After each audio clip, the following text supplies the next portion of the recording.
किसी गांव में अपांग नामक एक युवक रहता था। वह बड़ा मूर्ख और निकम्मा था।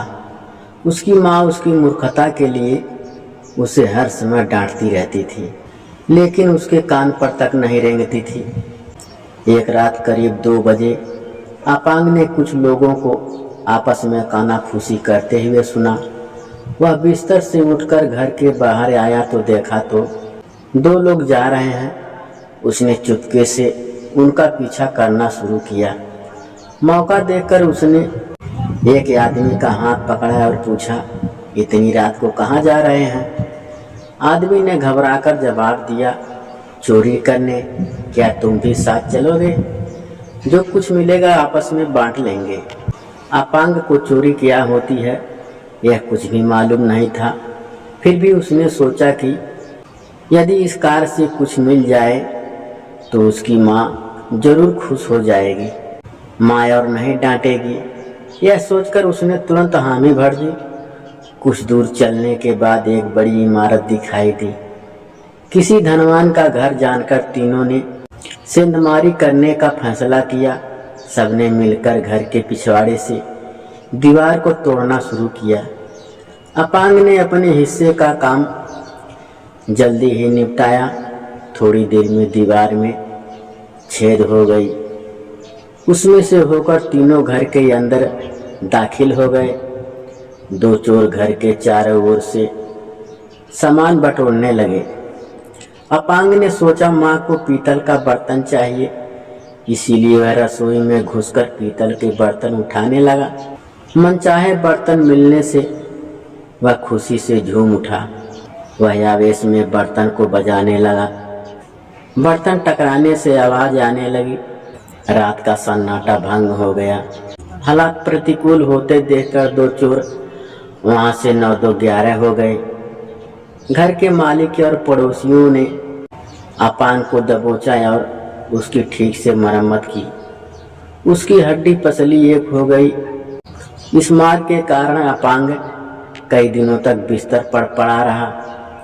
पड़ोस के दोस्तों ने उससे बात करना बंद कर दिया।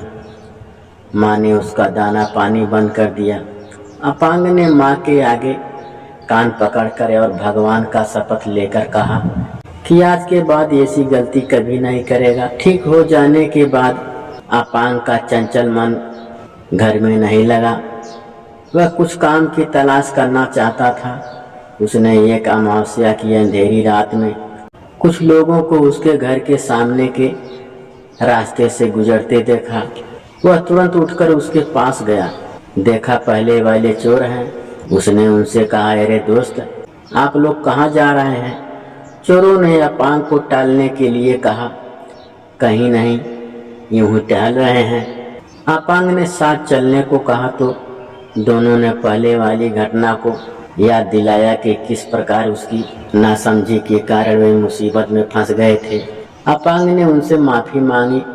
वह अपनी माँ के साथ किया वादा भूल गया। वह चोरों के साथ चलने लगा। कुछ दूर चलने के बाद एक अमीर का मकान दिखाई दिया। दीवार में छेद कर तीनों चुपके से घर के अंदर घुस गए। 2 चोर घर के अंदर कीमती बहुमूल्य वस्तु ढूंढने लगे। अपांग एक कमरे के अंदर गया तो देखा एक बूढ़ी औरत सो रही है। उसका मुंह खुला हुआ था। अपांग को लगा कि उसे भूख लगी है। अंधेरे में टटोलते हुए वह रसोई में गया। उसने देखा चूल्हे पर एक पतीला चढ़ा हुआ है। उसके अंदर गरम खीर थी। उसने गरम खीर लाकर बुढ़िया के मुंह में डाल दिया। खीर इतनी गरम थी कि बुढ़िया सहन नहीं कर पाई और तत्काल उसकी मृत्यु हो गई। उसका मुंह खुला का खुला रह गया। अपांग को लगा वह खुशी होकर हंस रही है। उसे हंसते हुए लोग अच्छे लगते थे। हमारी दादी हंस रही है, मन के पेड़ के नीचे सोती है, बांस के नीचे बैठती है, खीर भी खा लेती है। देखो देखो, उसके साथी ने हालात की गंभीरता भांप ली। मालिक के जागने से पहले वहां से दुम दबाकर भाग गए। मालिक और आस पड़ोस के लोगों ने अपांग को दबोचा। पहले तो उसकी खूब पिटाई की।